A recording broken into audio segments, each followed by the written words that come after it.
Bonjour et bienvenue à l'émission Chrétien comme Christ. Aujourd'hui, nous parlerons de la persévérance dans la prière. Et là, Christine, tu vas nous lire un texte de Luc au chapitre 18, je pense. Chapitre 18, et c'est une parabole de Jésus, en fait, qui veut montrer qu'il faut toujours prier sans se décourager.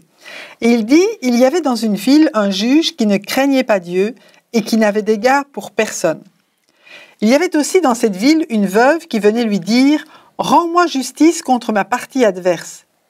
Pendant longtemps, il refusa. Mais ensuite, il se dit « Même si je ne crains pas Dieu et n'ai d'égard pour personne, puisque cette veuve me fatigue, je vais lui rendre justice afin qu'elle ne vienne pas sans cesse me déranger. » Et le Seigneur ajouta « Écoutez ce que dit le juge injuste. Et Dieu ne fera-t-il pas justice à ceux qu'il a choisis et qui crient à lui jour et nuit? Les fera-t-il attendre? Je vous le dis, il leur fera rapidement justice. Mais quand le Fils de l'homme viendra, trouvera-t-il la foi sur la terre? C'est une question. Et nous allons donner la réponse. Ouais, cette histoire, moi j'aime beaucoup cette histoire, parce que c'est vraiment l'histoire de cette femme qui, quelque part, elle veut quelque chose, elle veut quelque chose qui est juste. Hein. Ici, c'est intéressant parce qu'il parle de justice. Oui. Hein, il parle de justice, donc elle veut quelque chose qui est juste, et elle demande à un juge qui, lui, n'est pas juste, et le juge répond non. Et donc... on pourrait dire la fin, fin de l'histoire, terminée. Est-ce que tu peux faire ça pour moi? Non. Et là, au lieu de se contenter de cette réponse, la femme va continuer à demander encore et encore et encore et encore et encore la même chose. Elle va, il y a une version qui dit, mais elle me casse la tête, elle me tape sur les nerfs, elle me donne la migraine tellement elle me demande des choses. J'en ai marre de ce qu'elle dit, parce que elle insiste encore. Et je pense que lorsqu'on parle justement de persévérance, on parle du fait d'insister et de ne pas se contenter d'un non. Et c'est ça aussi, c'est de dire j'aimerais ça, non, alors laisse-moi te montrer comment je suis persévérant. Et la persévérance, c'est pas, ici il n'y a pas d'agressivité dans le chef de la femme, elle n'a pas commencé à être agressive, elle n'a pas changé de méthode. C'est vrai, des fois on se dit, mais si tu veux persévérer, il faut commencer à être violent, il faut commencer à être... Mais ici, elle a pas changé de méthode, elle a juste continué avec la même méthode, mais encore et encore. Et là, à ce moment-là, finalement, elle a reçu la réponse. Oui, et on voit que c'est dans une circonstance, je vais dire, naturelle. Hein, c'est pas quelque chose de spirituel. Non. Mais on voit qu'elle va développer la foi. Et en faisant ce qu'elle fait, on voit qu'elle a de l'espérance. L'espérance, c'est pour demain. C'est pour quelque chose qui va arriver demain. Et elle va avoir cette espérance que le juge va lui répondre, parce qu'elle en a besoin, parce que pour elle, c'est un cas de vie ou de mort. Elle a besoin de cette réponse, et elle sait qu'elle a raison, qu'elle sait que c'est juste ce qu'elle réclame, et que c'est injuste ce que le juge inique ne veut pas lui donner. Et c'est pour ça qu'elle va dire « je vais garder ma position », et je vais aller lui demander. Et je m'imagine cette femme qui vient chez le juge régulièrement, et là il siège devant sa maison, devant sa propriété, et il voit la femme arriver, il se dit « Oh non, pas elle, encore elle qui vient ici, mais qu'est-ce qu'elle va me demander? Je ne veux pas lui donner, renvoyez-la ». Le lendemain, elle revient à nouveau à la même heure. Renvoyez-la, elle revient, je veux que le juge me fasse justice. Elle revient, et elle revient, et elle revient. Et ce juge est inique, il n'est pas juste, c'est un tricheur. C'est un menteur, c'est un voleur quelque part. Il accepte les pots de vin. Il accepte probablement des pots de vin. Les pots de vin, sûrement, et sûrement qu'il avait accepté un pot de vin pour ne pas lui faire justice.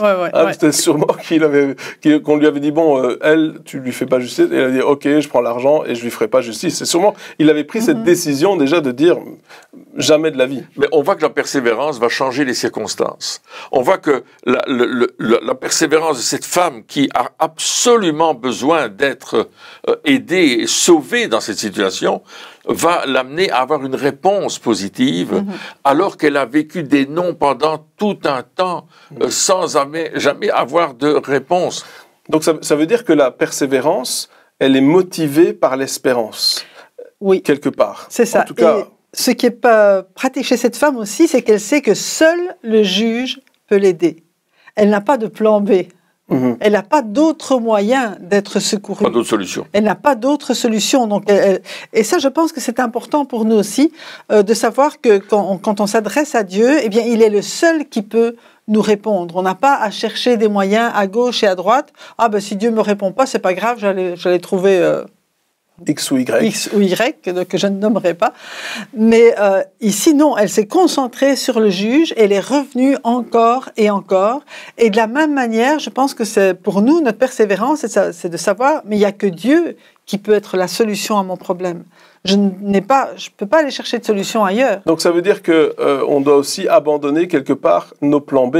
Oui. On doit, parce que c'est ça aussi, c'est de dire, d'un côté, la persévérance, elle est motivée par l'espérance, c'est-à-dire que je sais qu'il peut y avoir une réponse, et donc j'espère, et donc je persévère parce que je sais que ça peut se produire. Et puis ensuite, il y a aussi se dire, ok, les plans B que je m'étais fait, et peut-être que la femme, avant d'aller trouver le juge, elle avait essayé autre chose. C'est possible. Peut-être qu'avant d'aller trouver le juge, elle avait essayé peut-être un arrangement à l'amiable ou d'autres choses, je ne sais pas. Peut-être que elle avait essayé par elle-même avant, mais une fois qu'elle a su que finalement le seul qui pouvait l'aider, c'était le juge, elle a arrêté tout le reste. Oui. Et nous aussi, de la même manière, je crois que Dieu, il attend de nous qu'on soit dépendant de lui. Exactement. Donc, comme tu le disais, c'est lorsque je vais commencer à prier, je vais prier et je vais m'y tenir. Je vais persévérer et je vais m'y tenir, même si on me propose des plans alternatifs, même s'il y a des autres solutions qui seraient beaucoup moins bien que Dieu qui répond, mais qui seraient quelque part acceptables, qui seraient mieux que rien. Et souvent, on se contente du mieux que rien parce qu'on n'a pas de persévérance, parce qu'on n'est pas, on ne veut pas aller jusqu'au bout. Donc, comment est-ce que je fais pour avoir cette attitude de persévérance? Comment est-ce qu'il y a je sais pas moi, des motivations à se faire, je sais pas moi, une manière de penser? Comment est-ce que je fais pour avoir cette attitude? Moi, je vois que la femme ici, elle est dans un combat. Et on parle d'un combat spirituel, effectivement. Donc, je dois être conscient que je suis dans un combat déjà. Exactement. Parce que il y a deux parties à cette parabole. La première partie, c'est qu'il y a le juge unique et la femme qui se bat pour obtenir raison de sa situation. Et puis, il y a l'autre partie qui dit, mais Dieu ne fera-t-il pas justice à ses élus?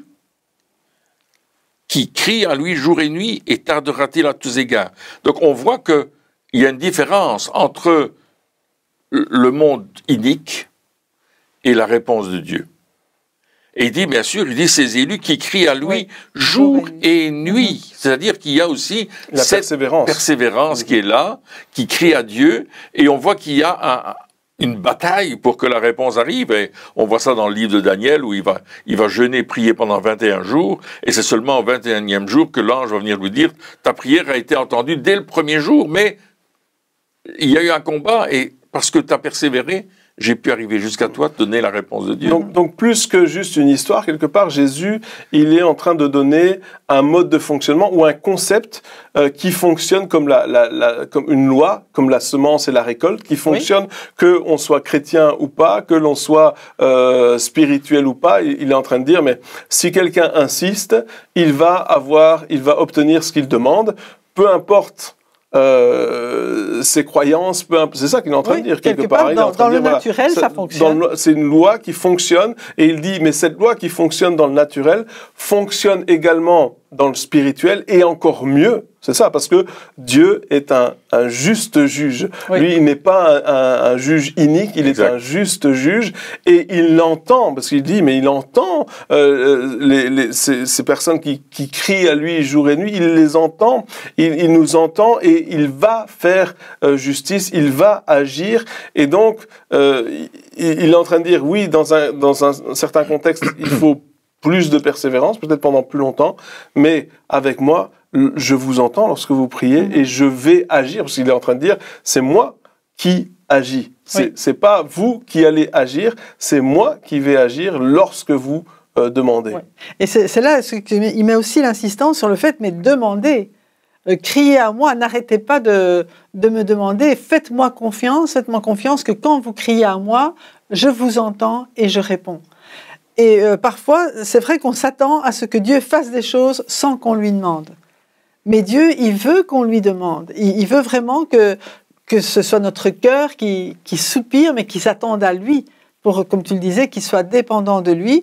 Et comme tu le disais aussi, il y a ce combat spirituel parfois qui fait que la réponse, elle part tout de suite, comme Daniel, elle part tout de suite du trône de Dieu, mais il y a des obstacles en chemin. Mais par la prière, on a la victoire pour que la réponse parvienne jusqu'à nous. Mais Dieu veut nous répondre, mais il veut répondre aux prières. Et je l'ai déjà dit souvent, mais Dieu a choisi d'agir en réponse à la prière. Oui, et on voit que cette femme, elle a la foi. Mm-hmm. C'est pour ça que Jésus va poser la question à la fin, est-ce qu'il y aura encore la foi? Mais cette femme, elle a la foi, elle démontre sa foi. Oui, par la persévérance. Elle a de l'espérance qui va être transformée en persévérance, parce qu'elle sait qu'elle va avoir la réponse. Ouais. Et ça, c'est la foi qui va agir en elle. Et Jésus nous dit, quand tu demandes avec foi, attends-toi à recevoir. Ouais. Quand tu demandes avec foi, attends-toi à ce que Dieu réponde. Et d'ailleurs, Matthieu 7,7 le dit, demandez et vous recevrez. Ouais. Cherchez et vous trouverez, frappez et l'on vous ouvrira. Ce sont 3 promesses qui nous sont données et qui sont vraiment réalisables, parce qu'il dit, car on répond à celui qui demande, et on ouvre à celui qui frappe, etc. Donc Jésus dit, je vous promets que ça va fonctionner. Ouais. Ouais. Ouais, et en plus, il y a une version qui dit, justement, quand il est dit, donc, est-ce que le Fils de l'homme trouvera-t-il la foi sur la terre? En fait, ce qu'il est en train de dire, dans une autre version qui traduit, mais est-ce qu'il va trouver ce genre d'attitude, de persévérance? Et c'est ça qu'il pose la question en disant,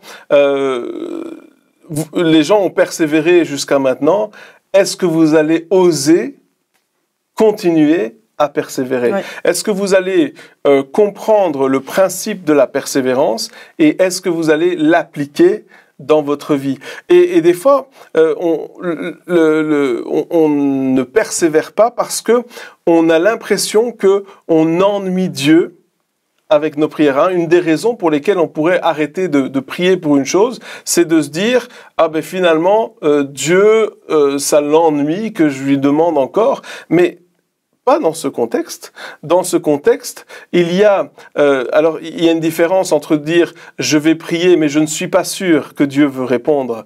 Oui, et là, à ce moment-là, je vais continuer à le faire mais sans être sûr. Et ça, c'est pas du tout l'attitude que Jésus demande ici. Non, ici, l'attitude de cette femme, c'est je vais persévérer parce que justement, je suis sûr que je vais avoir la réponse. Et ça, c'est différent. Il est dit que celui qui doute ne s'attend pas à avoir une réponse de la part de Dieu. Par contre, la persévérance qui s'attend à une réponse, c'est totalement différent. Et c'est de ça que Jésus parle ici. Il dit, mais oui, continuez à prier, continuez à persévérer. Et même, il dit, mais je veux retrouver cela lorsque je vais revenir. Je veux retrouver cette attitude. Je veux qu'il y ait des personnes qui continuent. Et donc, la réponse, est-ce que j'ennuie Dieu avec mes prières? Absolument pas. Si tu crois que Dieu va répondre à tes prières, si tu es sûr, si tu as cette assurance, cette espérance de la réponse, tu n'ennuies pas Dieu. Il faut continuer, il faut persévérer, il faut prier encore et encore avec cette foi en disant, mais je sais que Dieu va agir, mais je vais continuer à demander et à intercéder jusqu'au moment où je vois la réponse s'accomplir, je vois les choses qui sont... Et donc, il faut avoir cette attitude de persévérance. Ce n'est pas mauvais, ce n'est pas une preuve de doute. Hein. Des fois, on pourrait dire, ah oui, mais si tu continues, c'est parce que tu ne crois pas. C'est vrai, hein. Il y a des fois un jugement qui vient d'autres personnes en disant, oui, mais si tu continues à prier, c'est parce que tu ne crois pas.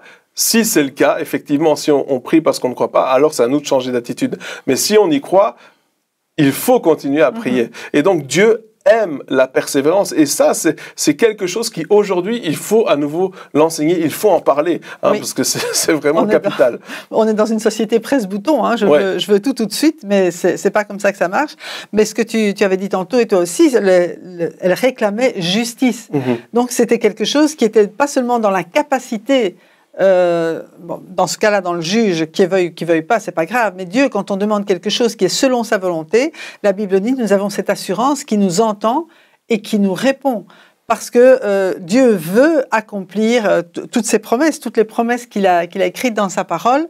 Eh bien, lorsque nous nous appuyons sur ces promesses, nous savons que nous sommes dans sa volonté. Et si nous demandons quelque chose selon la volonté de Dieu, nous savons qu'il nous écoute et nous savons qu'il est en train de mettre, je vais dire, la réponse en marche.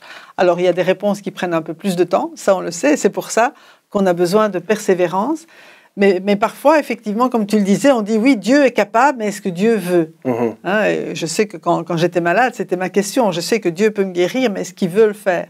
Et il a fallu que je retourne dans la parole de Dieu pour voir non seulement les promesses, mais tout ce que Jésus avait accompli comme miracle pour dire, mais oui, Dieu veut guérir, donc je peux m'accrocher à cela et continuer à m'attendre à la guérison. Oui, parce que quand on n'est pas sûr que Dieu veut agir, la persévérance s'estompe. Oui, c'est vrai. C'est-à-dire qu'à un certain moment, en ne voyant pas la réponse, on s'arrête. Alors qu'il ne faut surtout pas le faire. Oui, on est peut-être arrivé presque à la solution. Hein. Mais ce que je voudrais dire dans ce texte ici de Luc chapitre 18, de 1 à 8, c'est qu'il y a une forte opposition. Elle est dans une situation, cette femme, d'une forte opposition à ce qui est juste pour elle.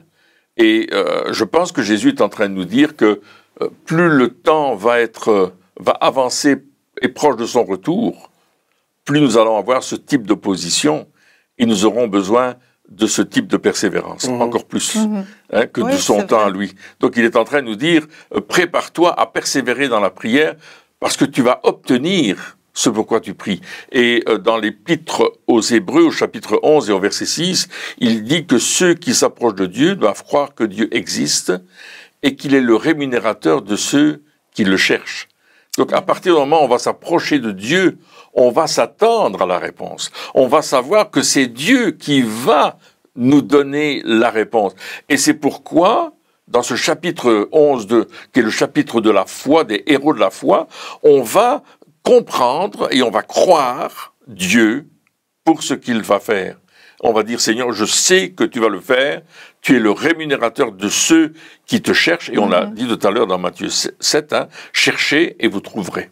Hein? Donc si on cherche Dieu, on va trouver Dieu, on va trouver la réponse que Dieu va nous envoyer, et on va la recevoir par la foi. Amen. Et la foi est importante dans ce niveau-là, parce qu'on a vraiment confiance que Dieu va le faire, et peu importe les circonstances, peu importe l'opposition, peu importe ce qu'on peut nous dire, peu importe ce que l'ennemi peut nous dire, on a confiance en Dieu. Et on va avancer avec Dieu. Et on lisait une histoire dernièrement d'une personne qui était malade d'un cancer, et elle l'avait dit à très peu de personnes. Et la raison pour laquelle elle a fait ça, c'est parce que elle avait appris qu'une autre personne avait été malade d'un cancer, et tout le monde était venu la voir pour lui dire au revoir, on meurt de ça, et puis vous n'allez jamais être guéri, et elle a dit, moi je ne veux pas entendre des paroles comme ça, parce que je sais que Dieu me dit la vérité, et je vais persévérer jusqu'à ma guérison. Et qu'est-ce qui est arrivé? C'est que elle a persévéré pendant 9 mois, et 9 mois plus tard, elle était complètement guérie de son cancer, à tel point que le médecin a dit, c'est comme s'il n'avait jamais eu de cancer. Amen. Ouais, et puis la persévérance, c'est vraiment important. Par contre, des fois, on confond aussi la persévérance et la répétition. Et ce que je veux dire par là, c'est que des fois, on dit, c'est comme si on fait la prière encore, comme si on le disait 150 fois, ça avait plus d'impact que si on le disait une seule fois. Et c'est pas ça la persévérance. Hein. La persévérance, c'est de le dire, par exemple, une fois aujourd'hui, une fois ce soir, peut-être une fois demain matin, etc., ou une fois tous les 2 jours, peu importe. Hein. Là, dans le texte, il parle de jour et nuit. Hein, donc, voilà. Donc, la persévérance, c'est de revenir à la charge avec le même sujet. C'est encore et encore, et c'est pas, c'est différent de la répétition. On pourrait appeler ça l'insistance. Hein, oui, les vaines redites. Les vaines redites, voilà. Donc, ça, c'est pas la même chose. Ici, cette femme, c'est pas qu'elle allait voir le juge et elle disait, moi, je suis dans ses oreilles jusqu'au moment où non, elle allait le trouver chaque jour ou tous les 2 jours, ou je sais pas, très régulièrement, pour demander justice. Peut-être jour et nuit, hein, parce que si on s'accorde avec la parole ici. C'est possible, mais en tout cas, elle a juste insisté encore et encore. Et ça, c'est autre chose. Parce que si je fais une espèce de répétition encore et encore, alors à ce moment-là, lorsqu'on parle de la prière, bien sûr, c'est comme si Dieu avait besoin que je lui dise 150 fois pour le savoir. Non, ici, ce que Dieu il cherche, c'est que tu ne lâches pas la prière, que tu la tiennes et que tu le fasses encore et encore. Et donc, il veut voir quelque part notre attitude aussi en se disant, OK, est-ce que tu vas continuer dans le temps avec cette prière-là, ou est-ce que tu vas te lasser, ne plus croire et arrêter? Et la persévérance, c'est de dire non, Seigneur, je vais continuer dans le temps. Peut-être que là, tout de suite, je vois pas la réponse, mais demain, je vais revenir et je vais redemander parce que je sais que tu vas le faire. Et après, je vais redemander encore parce que je sais que tu vas le faire. C'est ça aussi la persévérance. Oui. Je pense que, excuse-moi, Christine, je pense que pour qu'on rentre dans cette persévérance, on a besoin de nourrir notre foi à travers la parole de Dieu. On a besoin de faire grandir cette foi, la faire croître. Et la meilleure manière de la faire croître, c'est de méditer la parole, de la lire, de la méditer, de l'intégrer dans notre cœur. Et puis cette parole va ressortir dans notre bouche par la foi. Et je vais confesser la parole de Dieu. Ma persévérance va être dans ce que j'ai compris de la parole, ce que j'ai intégré dans ma vie, que j'ai mis en pratique, et je vais le confesser. Et cette persévérance va aller jusqu'au bout. Cette femme, elle confessait sa solution. Fais-moi justice maintenant. Et chaque fois, elle confessait, tu vas me faire justice. Je vais avoir la justice de mon affaire. Il y avait cette confession extraordinaire de cette femme, et nous, on peut faire la même chose avec la parole de Dieu. Le Seigneur a écrit, je me souviens, Corrie ten Boom, cette femme qui est hollandaise, qui est maintenant qui est dans la gloire, mais elle disait, Seigneur, c'est écrit. Elle montrait la parole et disait, Seigneur, c'est écrit. Et alors, je sais, si tu l'as écrit, tu vas l'accomplir. Et Dieu aime cette attitude. Oui, absolument. Dire, Seigneur, je te rappelle de ce que tu as dit, je te rappelle de tes paroles, et Dieu dit, je vois la foi dans cette personne-là, et je veux répondre. Exactement, oui, il répond. C'est beau, hein? Je ne sais plus ce que j'allais dire. Si, par rapport aux vannes redites, parfois quand ce sont des vannes redites ou des choses qu'on répète, notre cœur n'est plus dedans. C'est juste nos lèvres qui répètent parce qu'on a l'habitude. Mais le fait de persévérer, eh bien c'est un nouvel entrain, une nouvelle manifestation de foi qu'on vient avec Dieu. Parfois, on dit généralement, c'est pas les mêmes mots qu'on utilise d'ailleurs. Hein, on trouve, peut-être un autre argument pour dire Seigneur, j'en ai vraiment besoin. Là, c'est pour aujourd'hui, ça tarde. Mais par rapport à ça, Dieu n'est jamais en retard. Ça, c'est vrai. Amen.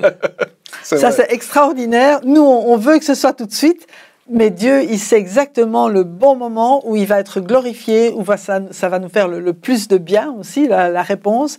Et voilà, il n'est jamais en retard. Oui, et puis le fruit de la persévérance, c'est la victoire quand même. Amen, tout à fait. La persévérance, elle n'est pas vaine. C'est-à-dire que lorsqu'on persévère, eh bien, on a la victoire, comme cette femme a eu la victoire. Il y a aussi un autre récit dans Luc, je pense au chapitre 11, avec cet homme qui va demander du pain à son ami qui dort, et donc il va le déranger, et puis son ami, il va lui ouvrir, pas parce que c'est son ami, mais parce qu'il lui casse la tête. Aussi pareil. Encore une fois, c'est parce qu'il persévère. Le dérange, ouais. Et le résultat de la persévérance, encore une fois, c'est la victoire. C'est le résultat. C'est le fait qu'on a ce qu'on a demandé. Et c'est ça aussi, de se dire, est-ce que persévérer, ça ne sert à rien? Non, non, non. Persévérer porte toujours du fruit. Ça porte du fruit non seulement parce qu'on voit la victoire, mais notre comportement, en règle générale, change. Parce qu'une fois qu'on a persévéré, une fois justement, et que on a eu la victoire, l'étape suivante ou l'épreuve suivante, on se dit, alors j'ai fait ça, ça n'a pas fonctionné, j'ai fait ça, ça n'a pas fonctionné, j'ai persévéré, ah, ça a fonctionné. Et donc on dit, je vais persévérer à nouveau, et ça va de nouveau, on va de nouveau avoir la victoire, et puis ensuite, on va faire face justement à des choses peut-être plus importantes, ou plus difficiles, ou peu importe, et là on va se dire, ah mais ne vous inquiétez pas, ça va aller. Oui, mais tu vois pas. Mais non, non, non, ça c'est normal. Le truc où tu as l'impression que c'est foutu, non, non, mais non, ça arrive à chaque fois. T'inquiète, c'est normal. Après, c'est la victoire qui vient. Hein, et quelque part, on se dit, mais voilà, on sait le fruit de la persévérance parce que on l'a déjà fait une première fois. Et ça aussi, c'est de se dire, la persévérance, ce n'est pas quelque chose que je vais avoir pour un seul sujet. C'est ça. Une seule chose dans ma vie, parce qu'elle est vraiment très importante. Non, c'est quelque chose que, si ça fonctionne, pourquoi ne pas l'appliquer à tout? Pourquoi ne pas l'appliquer à tout ce que je demande? Enfin, tout ce que je demande, bien sûr, selon la volonté de Dieu. Il est important d'insister là-dessus. Mais pourquoi ne pas l'appliquer à toutes ces choses-là? Parce que je sais qu'il faut encore le faire, et encore, et encore, et encore. Et ça ne sert pas à rien, ça sert à quelque chose. Amen, tout à fait, oui. C'est beau, la persévérance. Hein. Non, mais quand on voit cet homme, il vient frapper au milieu de la nuit, là, il te réveille, il dit, j'ai des gens qui viennent d'arriver, j'ai pas de pain, est-ce que tu veux me donner des pains? Donc, la persévérance, ça dérange. Ça dérange. C'est vrai, ça dérange. Quand on persévère chez quelqu'un à qui on demande quelque chose, ça dérange. Hein. Absolument. Ça dérange. Et quelque part, on ne doit pas avoir peur, et ça on disait tout à l'heure, on ne doit pas avoir peur de déranger même Dieu. Et c'est comme si, dans ces récits-là, il y a une invitation de Dieu à le déranger. C'est comme si Dieu, il nous dit clairement, mais viens me déranger. Ça me fait plaisir. Ça me fait plaisir, viens me déranger. C'est un papa. Ouais. Pardon, un papa, il n'est jamais dérangé quand son fils vient lui demander quelque chose. Ouais. Même si c'est au milieu de la nuit. Ah, mais parce que c'est toi, je vais répondre. Oui, c'est ça. En fait, c'est ça. Nous sommes ses enfants. C'est ça, il faut qu'on arrête d'avoir cette impression de déranger Dieu. On ne le dérange pas, et même quand on le dérange, on ne le dérange pas, il est content qu'on le dérange. Enfin, c'est extraordinaire. Et c'est ça la persévérance, c'est de dire, ah, ok, donc je peux le faire, je peux lui demander des choses, ah, ok, alors maintenant je vais le faire. Et c'est ça aussi, c'est de dire, à partir de maintenant, je vais avoir cette attitude où je vais ne plus avoir peur de déranger, mais je vais être de ceux qui vont forcer le passage quelque part, lorsque je sais que c'est quelque chose qui est selon la volonté de Dieu, encore une fois, hein, d'où peut-être c'est important de revoir l'émission juste précédente qui parle justement de l'écoute lorsque nous prions, mais de se dire, ok, lorsque je sais que c'est la volonté de Dieu, eh bien, je vais continuer jusqu'au bout, parce que le fruit de la persévérance, c'est la victoire dans l'épreuve, et c'est ce que Dieu veut pour chacun d'entre nous. Il veut que nous puissions vivre la victoire parce que nous sommes victorieux en lui, et au travers de lui, il nous donne la victoire, et c'est Dieu qui agit. Amen. Eh bien, chers amis, merci encore de nous avoir suivis pour cette émission, et puis on se retrouve très bientôt pour la suite. Au revoir.